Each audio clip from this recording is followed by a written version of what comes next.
I think that was the first time I realized like God's grace, and being like, wow, it's not my job to earn this. Like all these things that I've been doing in middle school and high school, even in this first semester of college, like it's worthless. Like God died on the cross for me and he paid the price. Like it wasn't my job to do. And I just remember walking away from the conference and like physically feeling a weight off of my shoulders.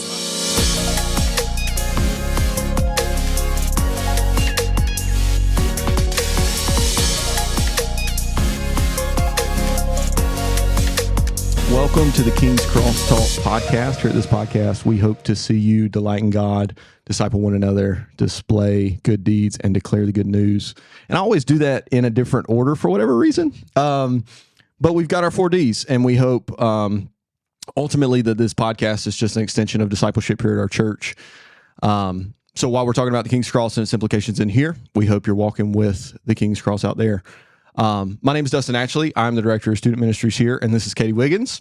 One of our little ones coordinators here at King's Cross.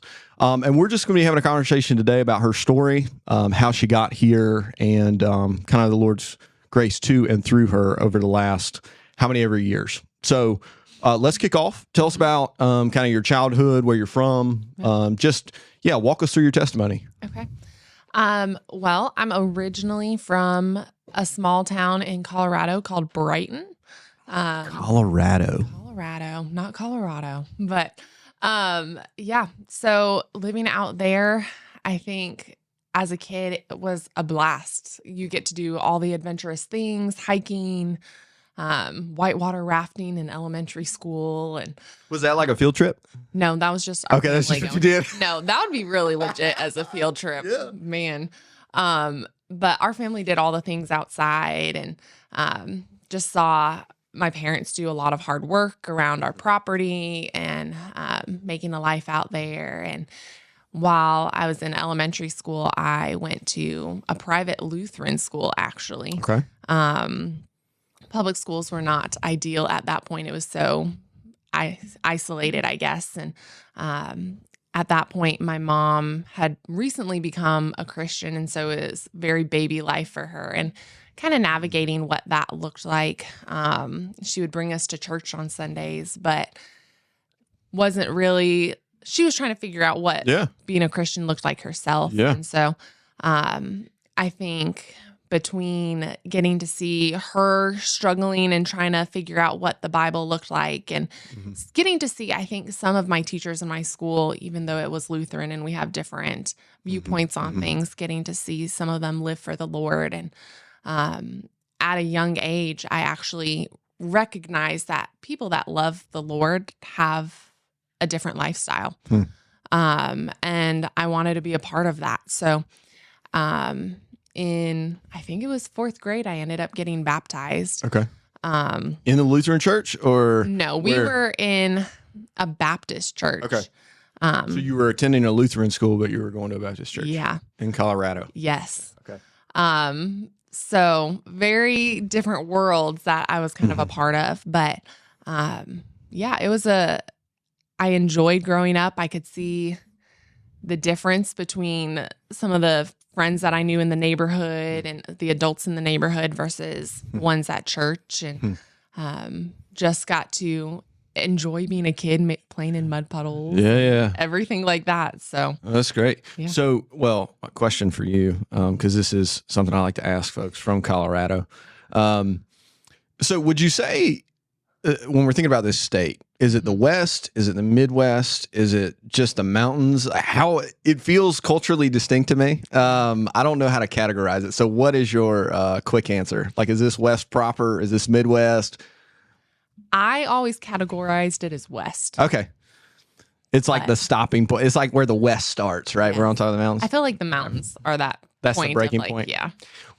So Brighton, what with relation to like Denver, or I'm trying to think of other places I know in Colorado. Colorado Springs. Yeah, Colorado Springs. How close? How far? Yeah, so it's like it was about 30 minutes northeast of Denver at this point, because there's a lot more people. It takes a lot longer, but Yeah. So we are real Like close. a suburb. Is that right? Okay.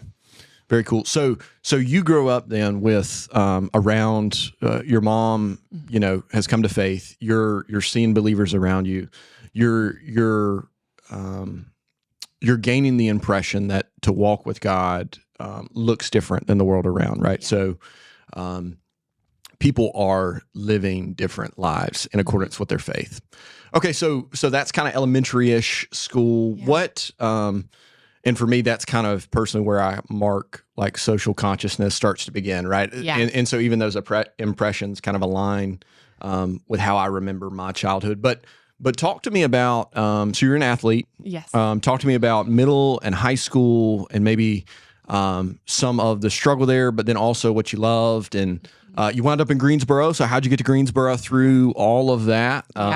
Talk to us. Yeah. So we, at the end of elementary school, ended up moving out to Tennessee for my dad's job. Where in Tennessee? Knoxville, Tennessee. So go Vols. Yeah, I was not prepared for all of the orange. Yeah. But really, really enjoyed Knoxville. And we were kind of more suburbs of that as well. So it was kind of nice to have a little quieter of pace for us from being isolated Colorado. But went there and immediately got plugged into a church while we were there, which was really nice. But I think in middle school and high school, a lot of my walk with the Lord looked like earning my salvation. I thought it looked like being a good girl, whether that was being a good kid in school and making good grades, reading my Bible every day. Like I had a devotional, you would read through it, read the Bible verse and say, I love you, Lord, and kind of close it and walk away. And so in middle school and high school, I would say that was the majority of my walk with the Lord. But I think I was truly, truly blessed by some really good leaders within my church. And in middle school, I remember one leader that really taught us how to sit in the presence of the Lord and to listen. And we would just spend, I remember whole like Bible studies just in prayer. And as a middle schooler, that is really hard to sit, but she taught us how to like quiet our minds and sit before the Lord. And it was really powerful as a kid. And kind of going into high school and ramping up in sports, trying to navigate that because as an athlete, I looked very different than my teammates, and what I cared about and what I talked about, what I did was very outskirts. Yeah. I didn't fit in. And so trying to navigate that and learn how to be confident in who I was when nobody else is doing what I'm doing. Yeah. But again, I had a really good leader in high school that was faithful to ground us in the gospel and continually reiterate why we have to be or have our foundation. And especially as we got closer to graduating, she would tell us again and again, like the first thing you need to do if you're going to be serious about your faith is get connected. And so that left me off in a really good spot, especially, again, I was trying to be the best I could at sports. I thought that meant I was a good person and being the best in my classes and all of those things that it's like, if I am the best at this, like the Lord loves me and I'm a good Christian. And really, even though I had these strong spiritual leaders, didn't understand what it meant to live in day out in God's grace and to know that I can't earn my salvation, but I knew I loved the Lord. Yeah. I knew having the Lord in me changed your life, and just the practicals of it were really lacking at that point. Sure. Yeah. What so it's maybe even thinking back or thinking now and thinking back. So with that season, so obviously being in the Lord's presence and having models of that,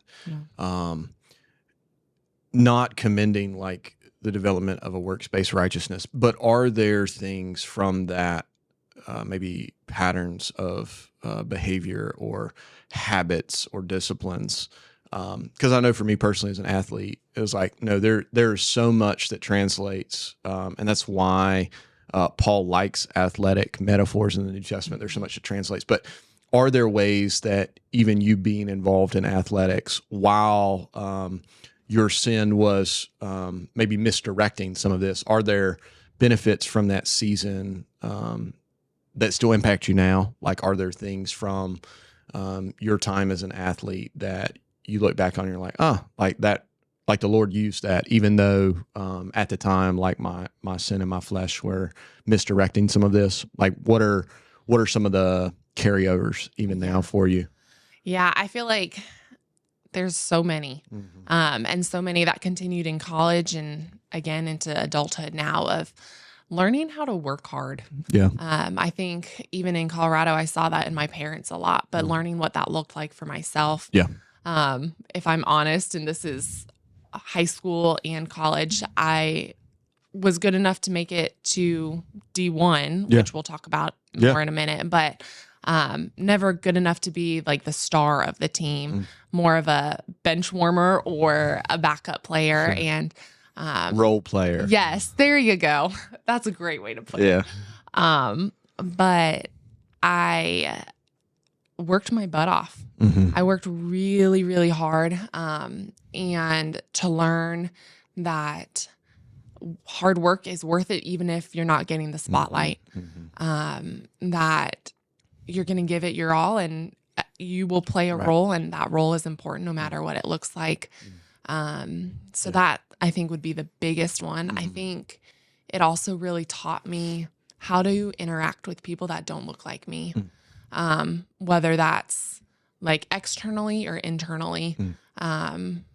You are surrounded by a lot of different people from different backgrounds, and learning to love them and care for them despite how they treat me, despite what they believe or what they do, was a real entrance into the world, I guess. Yeah. I mean, you see that in high school with like group projects or whatever you think about, but spending the amount of time you do on an athletic team really teaches you that differently, and caring for these people.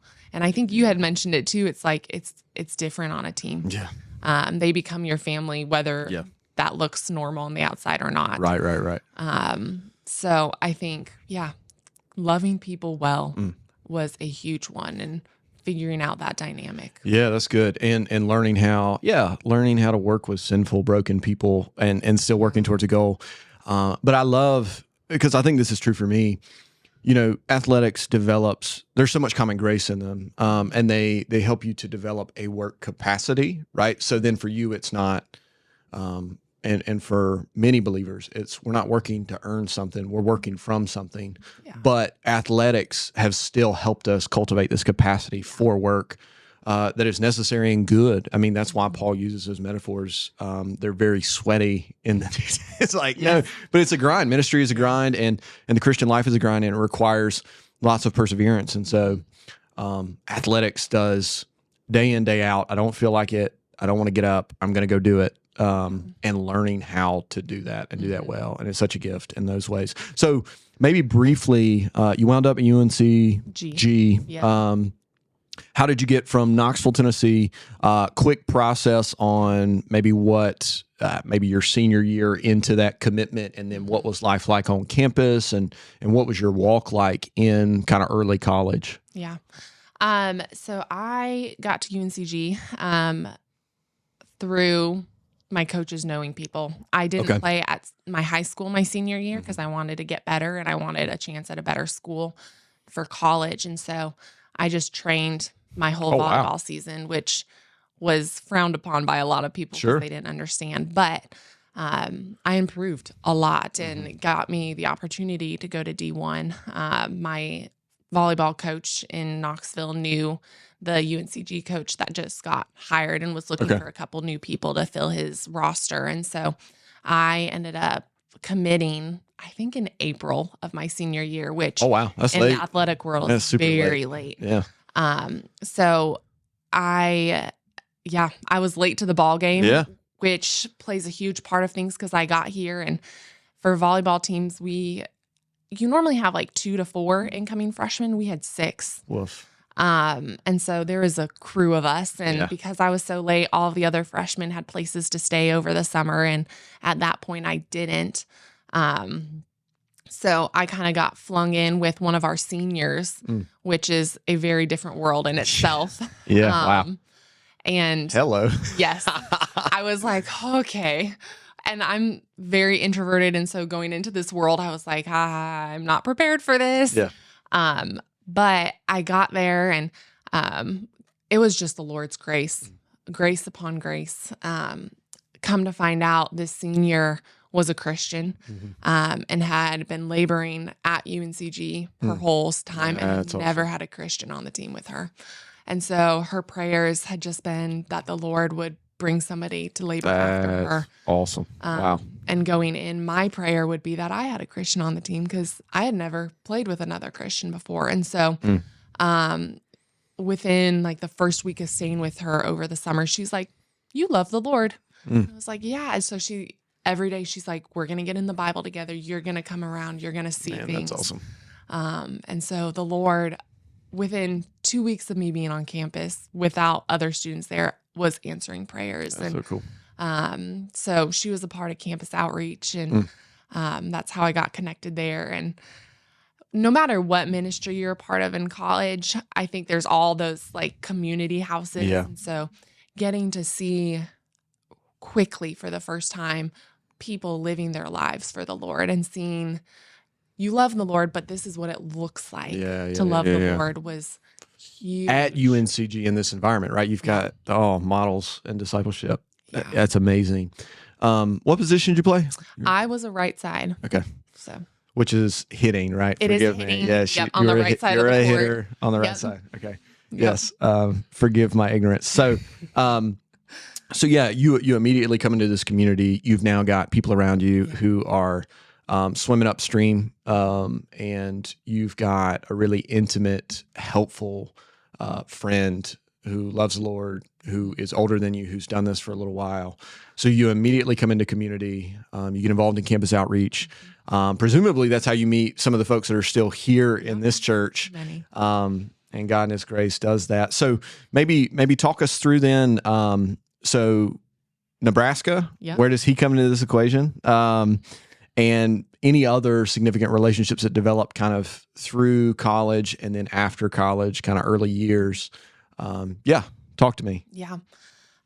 So immediately got plugged in with this teammate, and the fall is volleyball season in college. And so you're barely around. It's your first semester of college. And this teammate. I remember that. Yeah. You're barely doing. You're barely surviving. Freshman fall is a mean fall. Yes, especially if you're in season. Yeah. If you make it to class and make it to practice, you've done okay, kind of thing. And I remember my teammate all semester being like, "Katie, you need to come to like weekly meetings." And I was just like, meh. Yeah. But she also got me, again, my good girl and like earning my salvation thing was like, "Hey, we're having a retreat over New Year's." She's like, "You should come to that." And my first response is like, "Yeah, like I'll come. Like that's what good Christians do." Yeah. And so I was all for it. And it was in DC. I had never been there before. So I was like, "Cool. Why not?" Excellent.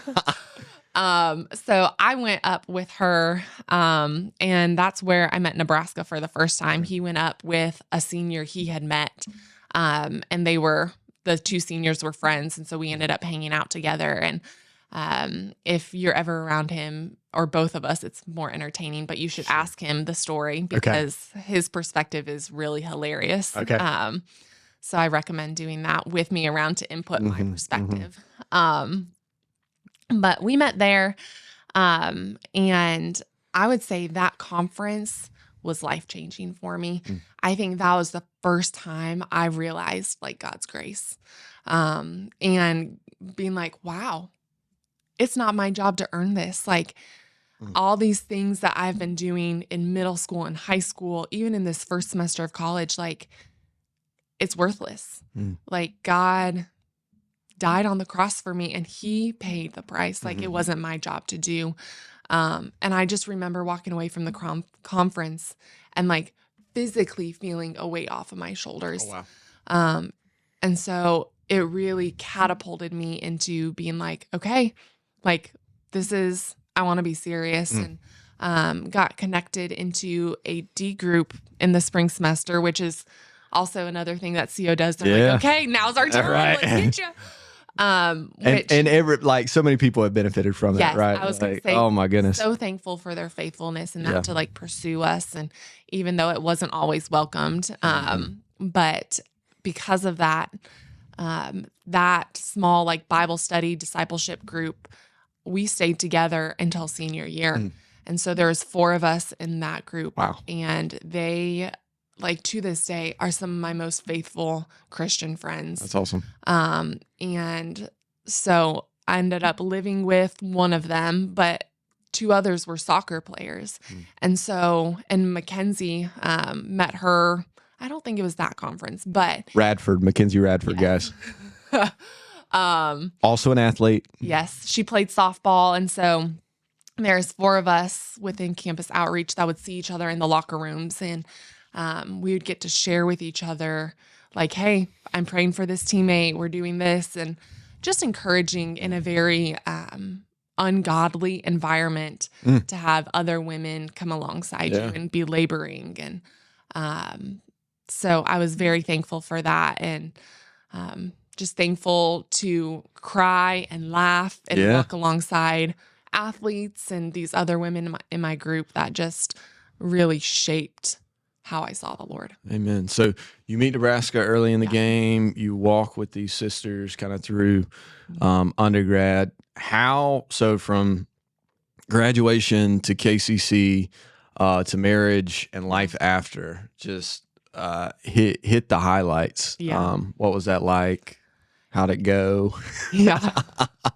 That's a loaded question. Yeah, sure. So Nebraska and I got married a week after graduation, which was not initially planned, but with other things going on, just the way things worked. And he was on staff with Campus Outreach for the first 3 years of our marriage, something like that. Yep. And so we continued to labor, and I was teaching at that point. And so it was mostly him in those circles, but I got to join in that. And on his last year of Campus Outreach staff, we were at a point where we realized the church we were a part of that was a home base for us was no longer the direction we needed to go. Sure. And just for our students and for the spiritual health of staff, it was time to kind of make a change. And so after, I know Phil Thomas and Nebraska and the other campus outreach directors did a lot of work, and Nebraska would be going to different churches with them for a season, and finally got to land on King's Cross. And I know coming into it, I was a little fearful. There's a lot of campus outreach people that I had known in college, and just knowing like, okay, what do relationships look like now, like as adults outside of this? And but coming in was amazing. At that point, we were still outside for COVID. But just the relationships and the authenticity of people loving the Lord and loving each other. So that brought us to King's Cross, and so grateful. It allowed me time to heal. There was a lot of hard, challenging things in the first couple of years of marriage, between marriage and work and the church we were at. And so I would say the first year or two at King's Cross was really time to heal, to sit in the Lord's presence amongst people, living their lives and caring well. And it was powerful. Yeah. And even it's just cool. I love hearing. So you and Nebraska even married soon after graduation, and very quickly developing this rhythm of doing ministry together as a family. And I think that's so important. And even for you, we just kind of glossed over it, but first year teaching is like, if you know, you know. So that you guys were kind of faithful to what the Lord had called you to, and in ministering to others and serving together, just really encouraging and really cool. And even, navigating different spaces. And I love being around Nebraska. I think he's a gift. I think the two of you together are a gift to those around you. So, maybe since you've been at King's Cross, so obviously the first couple of years like of marriage for a lot of us, right, are pretty difficult, and so come into what seems like a spiritually healthy season or a rejuvenating season for you guys spiritually. And now you're serving in a more kind of full-time-ish role. Like your staff and you're very involved. So maybe what last couple of things we're winding down on time, but what do you personally or you for your family, what has been God's most pronounced grace to you since you've been here, but then also to what for you has been maybe most encouraging in your service in Little Ones ministry, right? Because Little Ones is not glamorous, to say the least. You've got diapers and noses and all the things, right? And hard, unglamorous conversations potentially. Just maybe talk about those two things. So the church broadly, but then also Little Ones, how's that been an encouragement to you? Yeah, I think broadly is just the community aspect of King's Cross and how Clint and BT and the other pastors really reiterate inviting people into your home to establish community. I think after college, all of my D group girls moved to different cities and states, and so having to reestablish that. And so being in a place where you're given tools to find community and not just expect them to come to you, but to fight for that and establish that has been extremely powerful. I know as our church grows, sometimes that feels overwhelming. Yeah. But it was so moving to Nebraska and I when we first got here that people would welcome us into their home. And I'm like, I've met you one time. And so just the opportunity to have those relationships and establish people that will walk alongside you and know who you are within the church, to have that accountability aspect is not always common in churches. And so that was, I think broadly, is one of the biggest things, to have people alongside of us and people that are wise in their faith to challenge us and continue to spur us on to learn and grow. And then within the Little Ones, I think it's been very redeeming of my love for children and interaction with children. Teaching is a hard occupation. And I have always loved kids and I love the relationships with them, but there's just a lot of politics and logistics behind teaching in the school system that were not for me.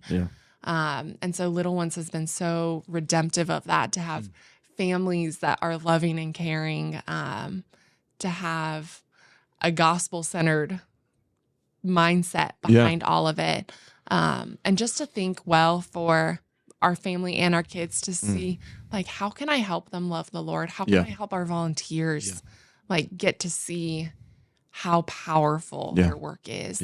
And so instead of just solely caring for the physical being of kids, I need to care for the spiritual of our children and families and volunteers. And, just a lot more grace within this environment than I had experienced teaching. And so, I feel like the Lord is allowing me to use my gifts with administration and with children in a lot more freeing environment. No, that's wonderful. And the gospel is never more than a generation from being lost. And what I love from the beginning, our Little Ones ministry, the implicit message has been, they're never too young to start discipleship.